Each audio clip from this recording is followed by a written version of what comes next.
जय श्री ओम नमः सिद्धेभ्य ओम नमः सिद्धेभ्य नमो अरहन्ताणं नमो सिद्धानं नमो आयर्याणं नमो वज्रायणं नमो लोये सवसानम् मंगलमय मंगलकरण वीतराग विज्ञान नमो ताहि जाते वैरंतादि महान करि मंगल करि हूँ महा ग्रंथ करन के काज याते मिले समाज सब हमें निज पर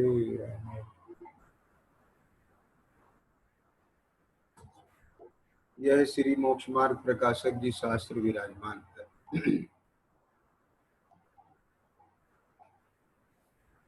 नौवा अधिकार चल रहा है जिसमें कि अभी तक अपन ने जो चर्चा की है कि आत्मा का एक मोक्ष ही है और पुरुषार्थ से ही मोक्ष की प्राप्ति होती है, इसलिए अवसर चूकना योग्य नहीं है। सर्व प्रकार से अवसर आया है। आप देखिए कि आज शुद्ध पंचमी का पर्व अपन ने मनाया और उस पर्व ने भी ये संदेश दिया कि धर्मसेनाचार्य को जो ये विकल्प आया कि ये श्रुत लिपिबद्ध होना चाहिए और वह विकल्प पूरा भी हो गया और प्रथम श्रुत स्कंद की रचना हुई, उसके बाद द्वितीय श्रुत स्कंद की रचना हुई और उसके बाद अनेकों ऋषि मुनियों ज्ञानी धर्मात्माओं ने इन ग्रंथों पर टीकाएं की और स्वतंत्र रचनाएं भी की हैं और आज हमारा इतना महान पुण्य का उदय है कि हमको यह सब जिनवाणी लिपिबद्ध मिल गई है। कहने का तात्पर्य यह है कि किसी भी प्रकार से देखा जाए तो आज जितने भी अवसर हमें सुलभ हैं वो अपने आत्मा को समझने के लिए, आत्म कल्याण को करने के लिए कम नहीं है। साक्षात तीर्थंकर भगवान का योग्य नहीं है, परंतु जो सर्व प्रकार से अवसर आया है यह अवसर भी प्राप्त करना कठिन है। माने इतने सब संयोग मिलना ये भी बहुत दुर्लभ है और अपने को यह सब अवसर मिले हैं इसलिए चूकना बिल्कुल नहीं चाहिए। यहाँ जो मोक्ष मार्ग का स्वरूप बताते हैं, इस मोक्ष मार्ग का स्वरूप जान करके मोक्ष मार्ग में लग जाना चाहिए क्योंकि इस नव्य अधिकार के माध्यम से अभी तक जो मंथन हुआ है वो ये हो गया है कि आत्मा का हित मोक्ष ही है और पुरुषार्थ से ही मोक्ष की सिद्धि होती है। अब देखिए नौवे अधिकार में यह जो अपना प्रारंभ कर रहे हैं यहाँ से प्रश्न क्रमांक 313 पर मोक्ष मार्ग का स्वरूप। अब मोक्ष मार्ग का स्वरूप कहते हैं जिनके निमित्त से आत्मा अशुद्ध दशा को धारण करके दुखी हुआ, ऐसे जो मोहादिक कर्म उनका सर्वथा नाश होने पर केवल आत्मा की सर्व प्रकार शुद्ध अवस्था का होना वह मोक्ष है। देखिए, जिनके निमित्त से आत्मा अशुद्ध दशा को धारण करके दुखी हुआ। संसार दशा में जितने भी जीव हैं वे जन्म मरण पंच परावर्तन करते हुए दुखी हैं। अब यह बात तो सर्वविदित ही है कि जे त्रिभुवन में जीव अनंत सुख चाहे दुख ते भयबंद। वे सभी जीव कैसे हैं? दुखी हैं। और क्या चाहते हैं? सुख चाहते हैं, सुख चाहते हैं। समझ गए क्या? नहीं तो अब इसमें कोई हेतु दृष्टांत नहीं चाहिए। अपने जीवन में और अपने चारों तरफ के जीवन में सभी मनुष्य त्रियंचों को तो देख ही रहे हैं, और नारकी और जो देव हैं उनका भी जो वर्णन आगम में किया है, उसके आधार पर ये सारा का सारा निश्चित हो जाता है कि जितने भी संसारी मोही प्राणी हैं वे चाहे बाहर में पुण्य के उदय से उच्च पद को भी प्राप्त हो जाएं, वे तब भी जो है अपने मोहराग से दुखी ही रहते हैं।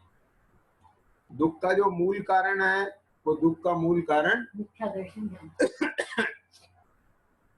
मोहराग द्वेष है, जिसको दौलत राम जी ने लिखा, ऐसे मिथ्याद्रग ज्ञान चरणवश रमत भरत दुख जन्म मरण, ताते इनको तजिए सुजान सुन तिन संक्षेप कहूं बखान।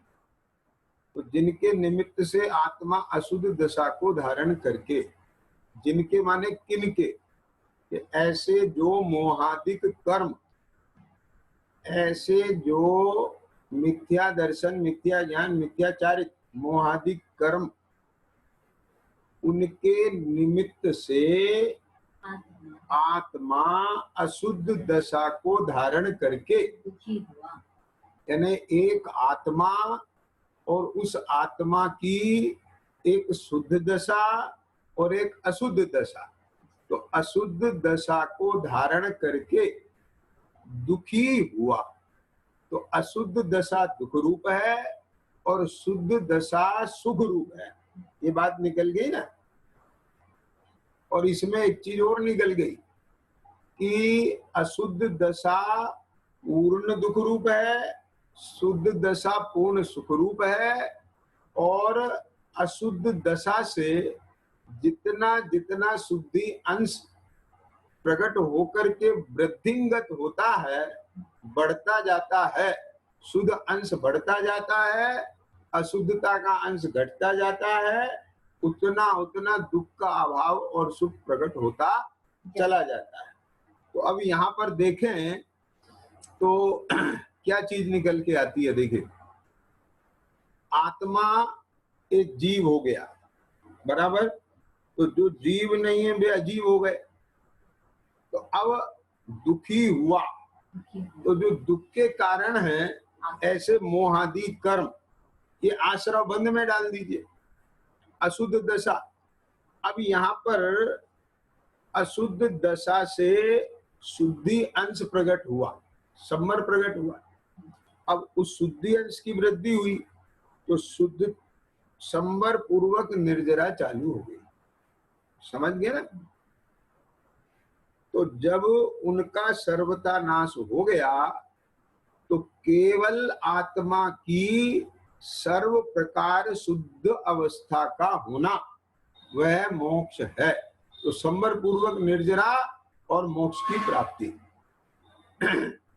उसका जो उपाय कारण, उसे मोक्ष मार्ग जानना। ख्याल में आ गया। तो यानी जो मोक्ष है, तो मोक्ष का कोई उपाय भी होना चाहिए ना। देखिए यहाँ क्या कहते हैं कि जिनके निमित्त से आत्मा अशुद्ध दशा को धारण करके दुखी हुआ, तो ये अशुद्ध दशा अनादिकाल से है, लेकिन इसके बीच में जीव को अवसर आए ये संगी पंचेंद्री मिला, पर्याय मिली, और इस जीव को कल्याण करने की भावना भी जगी, लेकिन बाहर में कुदेवादिक का निमित्त मिला, समझ गया। तो वहां उनके उपदेश से ये और अधिक इतना बेचैन हो गया कि इसे कोई आत्मा की सुध नहीं रही, सच्चा स्वरूप नहीं मिला, और वहां उस उपदेश में और बेचैन हो गया। कदाचित सच्चे देवसाज गुरु का भी योग मिला, तो वहां उनके व्यवहार उपदेश का तो श्रद्धान किया, लेकिन निश्चय उपदेश को अंगीकार नहीं कर पाया, पहचान नहीं पाया, धारण नहीं कर पाया। लेकिन अब यहाँ पर सर्व प्रकार से अवसर आया है, इसलिए क्या करना चाहिए, जो उसका उपाय है उसे समझ करके और उसे जान करके उसका अंगीकार करना चाहिए। ख्याल में आया ना? तो ये प्रयोजन है इसका। तो अब देखिए क्या कहते हैं यहाँ पर, उसका उपाय कारण उसे मोक्ष मार्ग जानना। वहां कारण तो अनेक प्रकार के होते हैं, एक बहुत विस्तृत है ये, कारण तो अनेक प्रकार के होते हैं। निमित्त कारण, उपादान कारण, अंतरंग कारण, बहिरंग कारण, है ना। तो ऐसे बहुत भेद हैं। तो कारण तो अनेक प्रकार के होते हैं। कोई कारण तो ऐसे होते हैं जिनके हुए बिना तो कार्य नहीं होता, और जिनके होने पर कार्य हो या ना भी हो, एक कोई गारंटी की बात नहीं है। ख्याल में आ गया? माने कुछ कारण तो ऐसे हैं जिनकी उपस्थिति होनी जरूरी है, अगर वे उपस्थित नहीं होंगे तो कार्य नहीं होगा। लेकिन कुछ कारण ऐसे भी हैं कि जो उपस्थित होते हैं, लेकिन एक बार को वे हों या ना भी हों तो भी कार्य हो जाता है। अब जैसे विवाह होना है, अब विवाह होने के लिए सबसे जरूरी क्या है कि लड़का लड़की होना चाहिए, वर और वधू जरूर होना चाहिए। अब वर वधू ही नहीं है तो विवाह नहीं होता। लेकिन वर वधू के साथ में माता पिता, भाई बहन, ये सब होना चाहिए। अब और दुनिया भर के रिश्तेदार, बाराती घराती हो या ना हो, लेकिन माता पिता हो या ना भी हो, अगर वर वधू है तो विवाह हो जाएगा। लेकिन वर वधू में से एक भी नहीं है तो वहां विवाह रूप कार्य नहीं हो। तो क्या कहते हैं, जिनके हुए बिना तो कार्य नहीं होता, और जिनके होने पर कार्य हो या ना भी हो, तो ऐसे अनेक प्रकार के कारण होते हैं। ठीक है? जैसे मुनि लिंग धारण किए बिना, ख्याल में आ गया ना क्या कहा? मुनि लिंग धारण। हाँ, मैंने ये जो मैंने दृष्टांत दिया था ना विवाह का, मैंने ये तो मोटा दृष्टांत था ताकि आपको कुछ थोड़ा सा समझ में बैठ सके। लेकिन जो ये जो यहाँ पर चर्चा की है ना पंडित जी ने, ये चर्चा के अनुकूल ये वाला जो दृष्टांत है ये सटीक है जो अभी दे रहे हैं। कि कोई कारण तो ऐसे होते हैं जिनके हुए बिना तो कार्य नहीं होता, और वो हो जाए तो भी गारंटी नहीं है कि कार्य हो या ना हो। समझ गए कि क्या मतलब? कि अब किसी को ले लें कि जैसे मान लो वर वधू हैं, उनके हुए बिना तो विवाह नहीं होता है, लेकिन वे हों तो भी कोई गारंटी नहीं है कि विवाह हो जाए। एन वक्त पर कोई ना कोई अड़चन आ जाए। समझ में आ गया कि नहीं आ गया?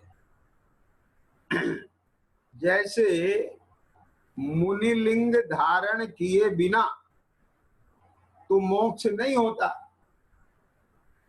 मुनिलिंग धारण किए बिना तो मोक्ष नहीं होता, परंतु मुनिलिंग धारण करने पर मोक्ष हो ही जाए इसकी गारंटी नहीं है। मोक्ष हो भी सकता है और नहीं भी हो सकता है। ख्याल में आ गया? शुद्धोपयोग परमार्थ।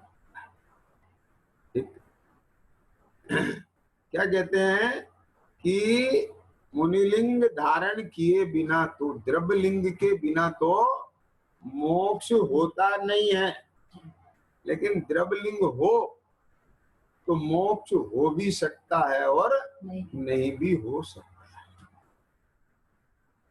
अब देखो दादा, कितने ही कारण ऐसे हैं कि मुख्यता तो जिनके होने पर कार्य होता है, मुख्यता मुख्य रूप से ऐसे कारण होते ही हैं जब कार्य होता है, परंतु किसी किसी के वे कारण ना भी हो तो कार्य सिद्धि हो जाती है।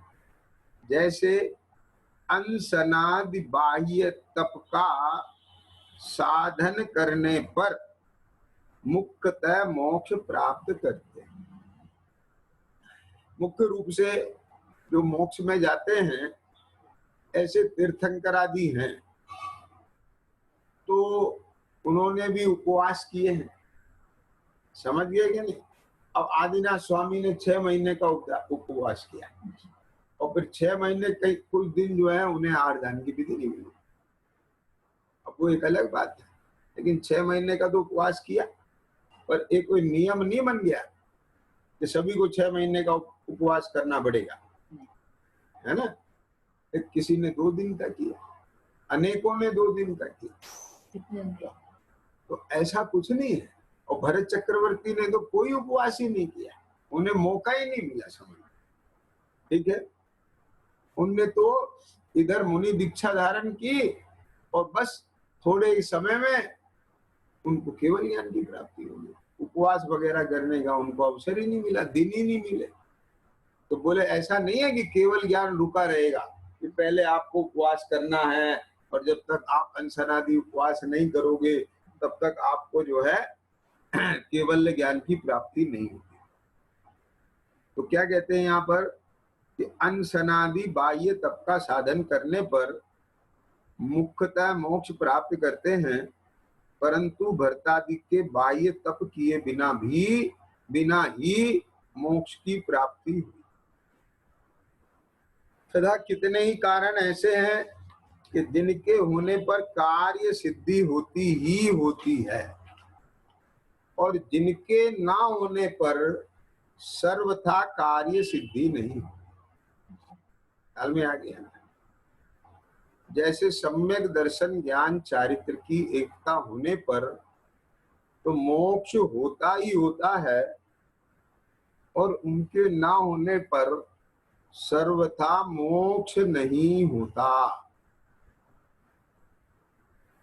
अब देखो, किसी जीव ने मुनि लिंग धारण किया, द्रवलिंग धारण किया, ठीक है।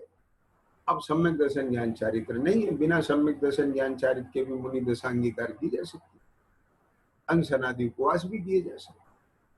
ख्याल में आ गई। लेकिन सम्यक दर्शन ज्ञान चारित्र की एकता हो, पूर्णता हो तो मोक्ष नियम से होता है, और सम्यक दर्शन ज्ञान चारित्र ना हो तो नियम से मोक्ष नहीं होता, चाहे मुनि दशा भी हो और चाहे अनशनादि भी तब। और सम्यक दर्शन ज्ञान चारित्र की एकता और पूर्णता हो तो अनशनादि ना हो, मुनि दशा तो आई जाएगी। ख्याल में आया कि नहीं? तो सर्वथा मोक्ष होता है, होता ही होता है, और उनके ना होने पर सर्वथा मोक्ष नहीं होता है। अब आगे देखो क्या कहते हैं। ऐसे यह कारण कहे, तो यहाँ पर तो 2-3 प्रकार से कारण कहे हैं और सिद्धांत ग्रंथों में अनेक इनके भेद प्रभेद हैं। वहां से विस्तार से जानने की जिज्ञासा हो तो जान सकते हैं। अपने को तो ये जो नियम रूप कारण है इस पर मुख्यता से चर्चा करना है। ये नियम रूप कारण कौन से हैं कि जिनके होने पर कार्य हो ही हो और जिनके ना होने पर कार्य सिद्धि नहीं ही हो। समझ गए कि नहीं? क्या मतलब? समझ गए कि नहीं? मतलब एक कारण तो ऐसा है कि उसके हुए बिना कार्य नहीं होता और होने पर भी कार्य हो या ना हो। ख्याल में आ गया? एक तो एक कैटेगरी ये हो गई। अब दूसरी कैटेगरी क्या हो गई कि एक ऐसे कारण हैं कि मुख्य रूप से वे होते हैं लेकिन नहीं भी हो तो कार्य हो जाता है। ये दूसरी कैटेगरी हो गई। पर तीसरी कैटेगरी ऐसी है कि जिनके होने पर कार्य सिद्धि होती होती है और नहीं हो तो कार्य सिद्धि बिल्कुल नहीं होती। तो इसमें कौन से आ गए? पहले वाले में कौन सा आया? मुनि दर्शन। दूसरे वाले में कौन से आए? अंसनादि। और तीसरे वाले में आ गए सम्यक दर्शन ज्ञान चारित्र। अब आगे देखो क्या कहते हैं। उनमें अतिशय पूर्वक नियम से मोक्ष का साधक जो सम्यक दर्शन ज्ञान चारित्र का एक ही भाव सो मोक्ष मार्ग है। अब यहां से जो अपनी चर्चा प्रारंभ की है वो क्या की है? मोक्ष मार्ग का स्वरूप। ख्याल में आ गया ना? यद्यपि ये जो 9वां अधिकार है, इस 9वें अधिकार का भी नाम क्या है? मोक्ष मार्ग का स्वरूप। ख्याल में आ गया? अब इसमें मोक्ष मार्ग का स्वरूप तो ये है ही मेन 9वां अधिकार, लेकिन उसमें मोक्ष मार्ग के स्वरूप की चर्चा करें उससे पहले पंडित जी ने आत्मा का ही मोक्ष है इसकी सिद्धि की और उस मोक्ष की प्राप्ति पुरुषार्थ से ही होती है ये सिद्धि की। अब मोक्ष मार्ग के स्वरूप की बात करते हैं। तो मोक्ष मार्ग कैसा है कि सम्यक दर्शन ज्ञान चारित्र का एक ही भाव। ख्याल में आया? सम्यक दर्शन ज्ञान चारित्र की एकता, एक ही भाव सो मोक्ष मार्ग है ना। ये अतिशय पूर्वक नियम है कि ये मोक्ष का साधक है। ये एक ही भाव। किनका एक ही भाव? सम्यक दर्शन, सम्यक ज्ञान और सम्यक चारित्र, इनका एक ही भाव सो मोक्ष मार्ग है। अब स्वरूप की चर्चा तो आगे प्रारंभ होगी, लेकिन पहले अभी यहाँ पर ये बात नक्की की है कि ये मोक्ष का मार्ग है नियम से। तो क्या कहते हैं कि इन सम्यक दर्शन, सम्यक ज्ञान, सम्यक चारित्र में एक भी ना हो तो मोक्ष मार्ग नहीं होता। क्या कहा? तत्वार सूत्र जी में भी यही बात की है आचार्य उमा स्वामी महाराज ने। क्या की है? सम्यक दर्शन ज्ञान चारित्राणि मोक्ष मार्गा। पहला ही सूत्र है ये, पहले अध्याय का। तो इस सूत्र की टीका में कहा है, जब इस सूत्र की टीका की तो उसमें क्या कहा है कि मोक्ष मार्ग। क्या कहा है? ये तीन अलग अलग बातें नहीं की है। क्या लिखा है? मोक्ष मार्ग। मोक्ष मार्ग एक वचन है। मोक्ष मार्ग क्या है? एक वचन। तो उसका अर्थ क्या है? इन तीनों के मिलने पर एक मोक्ष मार्ग है। ये तीन नहीं है कि आप चाहो तो सम्यक दर्शन से मोक्ष मिल जाएगा, आप चाहो सम्यक ज्ञान अकेले से मोक्ष मिल जाएगा, आप चाहो एक सम्यक चारित्र से मोक्ष मिल जाएगा, ऐसा नहीं है। सम्यक दर्शन, सम्यक ज्ञान और सम्यक चारित्र, इन तीनों के मिलने से जो एक ही भाव बनेगा उसका नाम मोक्ष मार्ग है। ये अलग अलग तीन मार्ग नहीं है। ख्याल में आ गई बात? अब जब ये बात यहाँ पर निश्चित कर दी इन तीनों की एकता मोक्ष मार्ग है। तो पंडित जी ने यहाँ प्रश्न उठाया, तो क्या प्रश्न उठाया कि असंयत सम्यक दृष्टि के, अविरत सम्यक दृष्टि के तो चारित्र नहीं है, उसको मोक्ष मार्ग हुआ है या नहीं हुआ है? आई समझ में कि नहीं है? क्या क्या तीनों की एक ही मोक्ष मार्ग है। तो जैसे कह देते हैं ना कि अभी अविरत सम्यक दृष्टि है, उसको तो चारित्र है नहीं है, अभी असंयमी है वो। तो वो जो असंयमी है, जैसे चारित्र नहीं है, ऐसे अविरत सम्यक दृष्टि को मोक्ष मार्ग हुआ है या नहीं हुआ है, ये ऐसा प्रश्न उठा करके अब उसका समाधान किया था। कि देखो क्या कहते, मोक्ष मार्ग उसके होगा, मोक्ष मार्ग उसके होगा, यह तो नियम हुआ। ख्याल में आ गया ना? मोक्ष मार्ग उसके होगा, यह तो नियम हुआ। ऐसा नहीं है बिल्कुल। देखो लोग ऐसा कहते हैं, सम्यक दर्शन टिकट कटाओ, तो लोक में सम्यक दर्शन, मान आपने ट्रेन का टिकट ले लिया, तो जरूरी नहीं है आप जाओ ही जाओ। आपने ले लिया, नहीं गए, टिकट फाड़ दिया, कैंसिल हो गया। लेकिन अगर एक बार भी सम्यक्त्व की प्राप्ति हो गई तो ये नियम हो गया है। क्या कहा कि उसके मोक्ष होगा ही होगा। ख्याल में आया ना? अब ये बात अलग है कि सम्यक्त होके छूट जाए, उसको काल कितना लगे, ये अधिक से अधिक अद्भुतगल परावर्तन भी संसार में जीव घूम सकता है, प्राय घूमता नहीं है, लेकिन भले ही घूमे पर गारंटी तो हो गई ना सम्यक्त होने पर। तो क्या कहते हैं, मोक्ष मार्ग उसके होगा, यह तो नियम हुआ। इसलिए उपचार से इसके मोक्ष मार्ग हुआ भी कहते हैं। ख्याल में आया? परमार्थ से सम्यक चारित्र होने पर ही मोक्ष मार्ग होता है। ख्याल में आ गया क्या नहीं आया? जैसे किसी पुरुष को किसी नगर चलने को निश्चय हुआ,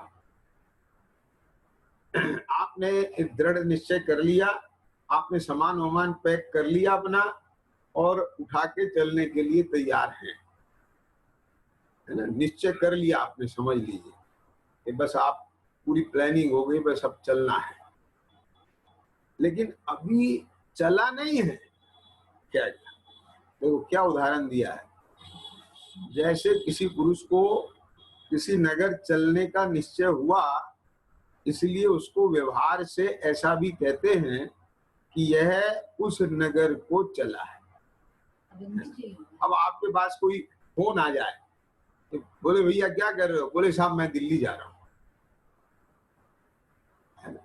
अभी आप कहाँ हो? घर पे ही हैं। अभी आप मेरठ नहीं पहुंचे हैं।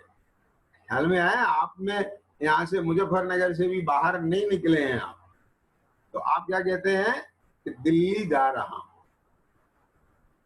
तो व्यवहार से ऐसा भी कहते हैं कि यह उस नगर को चला है। परमार्थ से मार्ग में गमन करने पर ही चलना होगा। तो यानी दिल्ली जा रहा हूं, ये बोलते हैं क्या नहीं बोलते? क्या समझ? आजकल तो लोग बात क्या करते हैं कि ये मोबाइल आ गए ना, अब यदि वो फोन लैंडलाइन नंबर पे आए, क्या समझते हैं? तो आप उसे उठाएं और पूछे कि भाई क्या कर रहे हो? बोले साहब दिल्ली जा रहा हूं। तो वो क्या कहेगा, घर बैठे ये घर बैठे तो कह रहे हैं दिल्ली जा रहे हैं। समझ में आ गया है? क्योंकि फोन तो घर का उठाया है ना, लैंडलाइन पर, लेकिन आजकल मोबाइल होते हैं। तो वो कहता है ये क्या कर रहे हो, कि बोले दिल्ली जा रहा हूँ। तो वो समझ मान लेता है कि रास्ते में होंगे, दिल्ली जा रहे हैं, समझ। लेकिन परमार्थ से जब उस मार्ग पर गमन करे तो चलना होगा। उसी प्रकार असंयत सम्यक दृष्टि को वीतराग भाव रूप मोक्ष मार्ग का श्रद्धान हुआ, इसलिए उसको उपचार से मोक्ष मार्गी कहते हैं। क्या कहा, श्रद्धान हुआ उसके मैं आत्मा हूं और मुझे राग आदि नहीं करना। ख्याल में आ गया ना? तो उपचार से मोक्ष मार्गी कहते हैं। परमार्थ से वीतराग भाव रूप परिणमित होने पर ही मोक्ष मार्ग हुआ। ख्याल में आया कि जब उसके एक देश वीतराग का, एक देश चारित्र अंगीकार करेगा, सकल चारित्र अंगीकार करेगा, बाहर में राग आदि छूटेंगे, तब वो दिखाई देगा कि हाँ इनके ये राग आदि का भाव हो। तो वो चारित्र की अपेक्षा से अभी दिख नहीं रहा है, अद्यपि अंतर में श्रद्धा हो गई है और वहां अंकुरा भी फूट गया है। दूध की चांद जैसी उपस्थिति है लेकिन वो दिखती नहीं है। ख्याल में आ गई कि नहीं आ गई? तो क्या कहते हैं, परमार्थ से वीतराग भाव रूप परिणमित होने पर एक देश उसके असंयम गया है, यानी सकल असंयम गया है, उसने सकल संयम अंगीकार किया है, एक देश संयम चारित्र अंगीकार किया है, वीतराग भाव रूप परिणमित हुआ है, तो होने पर ही मोक्ष मार्ग होगा। तथा प्रवचन सार में भी तीनों की एकाग्रता होने पर ही मोक्ष मार्ग कहा है। तो यहाँ पर पंडित जी ने प्रवचन सार जी का हवाला देकर के क्या बात कही कि तीनों की एकता होने पर ही मोक्ष मार्ग होता है। अंध पंग अरु आलसी जुदे जले दबलो।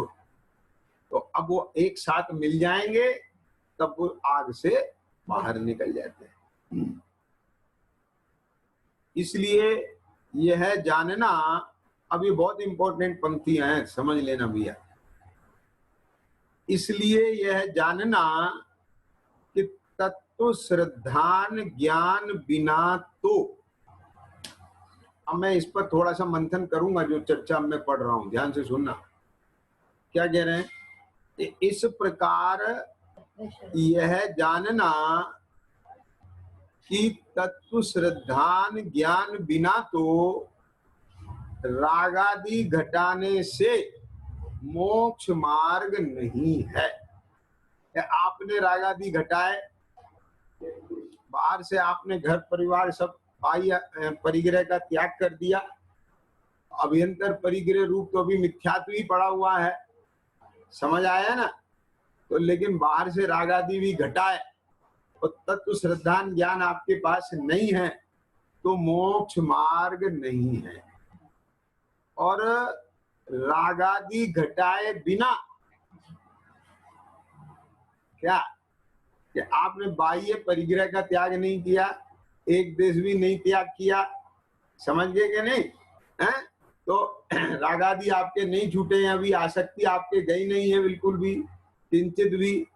तो रागादि घटाए बिना, है ना, श्रद्धा तो है, घटाना है, रागादि नहीं करना है, लेकिन अभी रागादि होते हैं। कोई व्रत संयम नहीं है कि उसको अंश एक देश भी रागादि छूटे हैं। तो रागादि घटाए बिना तत्व श्रद्धान ज्ञान से भी मोक्ष मार्ग नहीं है।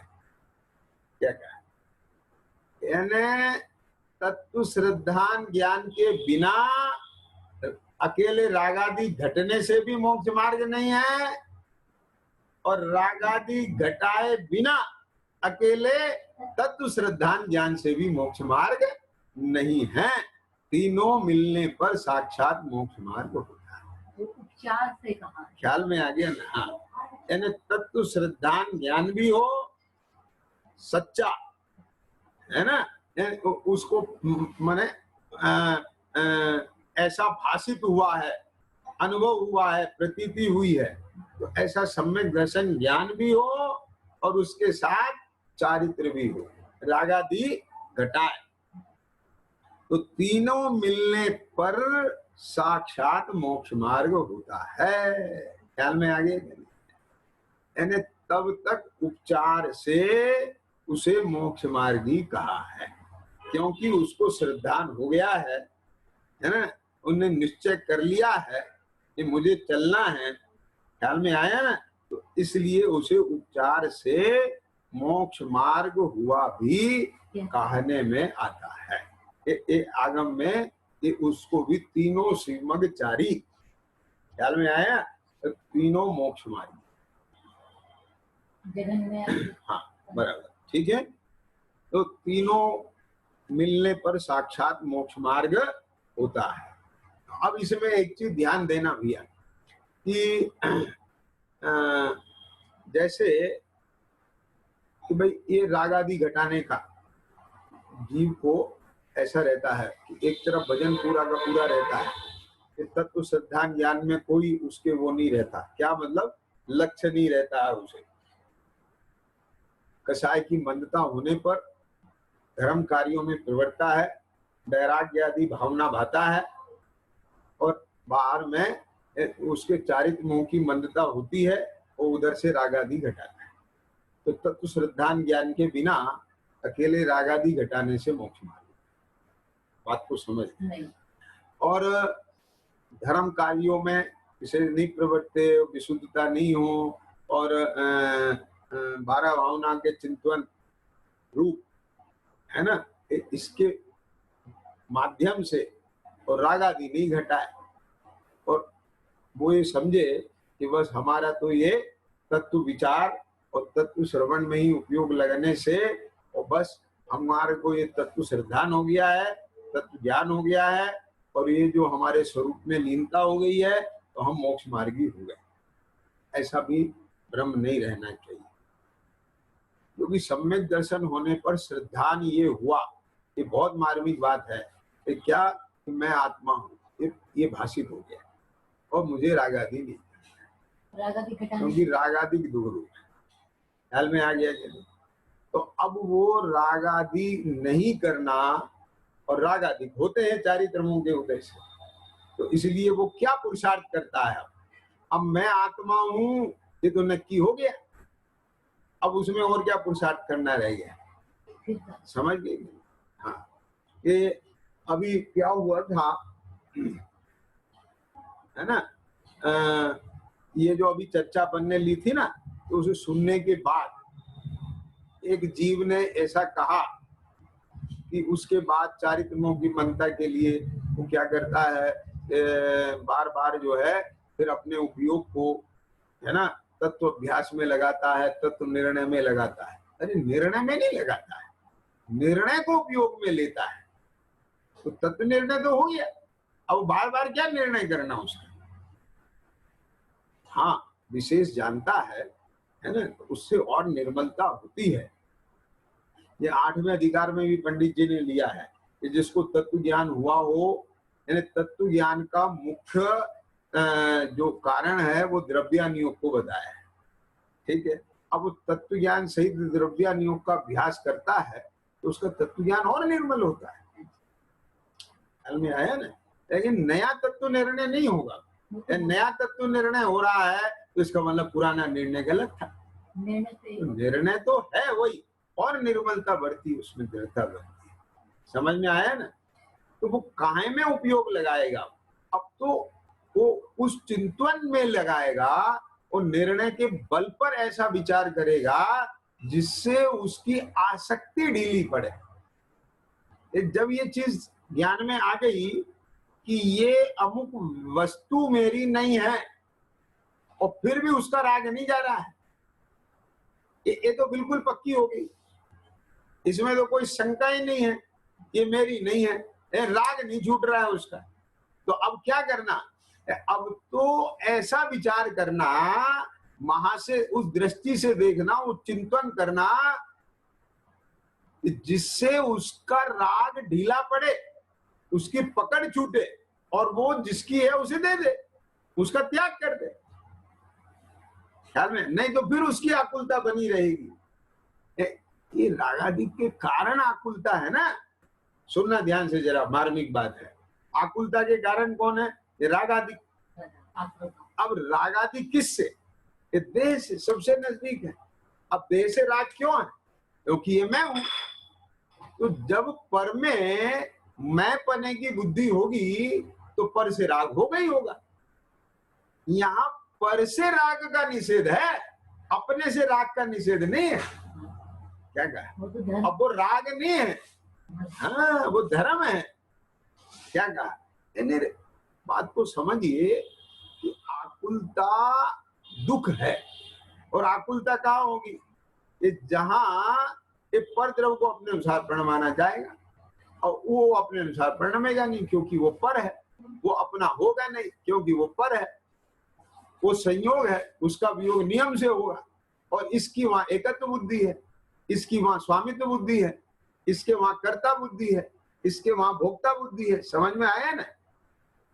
तो इनके कारण वे इसके अनुसार प्रणमेंगे नहीं, और इसका वहां राग बना रहेगा। राग के कारण ये उसे बनाए रखेगा, उन्हें जोड़ने रखने के विकल्प करेगा, और वे बने रहेंगे नहीं, जुड़े रहेंगे नहीं। और द्वेष के कारण जो उनमें कोई बाधक बनेगा उससे द्वेष करेगा। तो इसलिए इसकी चेतना वहां लगेगी। तो जब ये जान लेता है ये स्व है, ये पर है, तो पर जनाने का फायदा क्या हुआ कि पर को पर जान के अब उसके प्रति राग द्वेष मत। समझ में आया क्या नहीं? तो अब वो जो अपन ने उदाहरण लिया था ना कि जब अपन मंदिर से बाहर आते हैं तो बहुत सारी चप्पल जूते पड़े हैं, तो अपन क्या देखते हैं? हमारा कौन सा है और हमारा कौन सा नहीं। माँ ये नहीं देखते अच्छा कौन सा है और खराब कौन सा है। बात को समझ ना, बिल्कुल ये एकदम ऐसा मनोविज्ञान बता रहा हूं मैं आपको कि बाहर निकलते ही आप बोलो किस एंगल से देखते हो? अपने और पराये के एंगल से देखते हो, और अपना जूता चप्पल पहन के और बाहर आ जाते हैं। वहां एक सेकंड ये नहीं लगाते आप कि इनमें से अच्छे वाला कौन सा है वो मैं पहन के बाहर आऊं। ऐसा विकल्प है तो चोर है। समझ में आया कि नहीं आया? वहां अच्छे और बुरे के भेद से देखना नहीं होता, वहां केवल अपने और पराये के भेद से देखना होता है। और जब अपना मिल जाता है तो परायों पर फिर निगाह नहीं है। आगे समझ में गया? तो अब यहाँ पर इसी प्रकार स्व तत्व में स्वपना करके अब उसमें एकाकार हो। लेकिन अभी क्या है कि पर में परपना तो आ गया, पर का राग नहीं मिट रहा है, रागाधिक होते हैं। तो वो रागादि जब तक नहीं मिटेंगे तब तक आकुलता से मुक्ति कैसे होगी? ये है मोक्ष मार्ग। समझ गए क्या नहीं? आकुलता से छूटना मोक्ष मार्ग है। चारित्र माने क्या? आकुलता रहित परिणति का नाम चारित्र है। मोह क्षोभ से रहित भाव, साम्य भाव चारित्र है। समता भाव चारित्र है। उदासीनता भाव चारित्र है। उदासीनता का मतलब उदास रहना नहीं, हाँ आकुलता से रहित आनंदित रहना है। अब वो आनंद किसके बल पे होगा कि जितने जितने विकल्प छूट जाएंगे, जितना जितना पर से राग मिट जाएगा, द्वेष मिट जाएगा, पर का विकल्प छूटता जाएगा, उससे उदासीनता आएगी और अपने में आनंद बढ़ते चलेगा। बस तो इस प्रकार से तीनों मिलने पर साक्षात मोक्ष मार्ग होता है, और विशेष चर्चा कर लेंगे। सहजानंदी शुद्ध स्वरूप अविनाशी मैं आत्म स्वरूप सहजानंदी शुद्ध स्वरूप अविनाशी मैं आत्म स्वरूप निज निधि निज में बताई किया अनंत उपकार है उसके लिए जिन वाणी माँ को वंदना।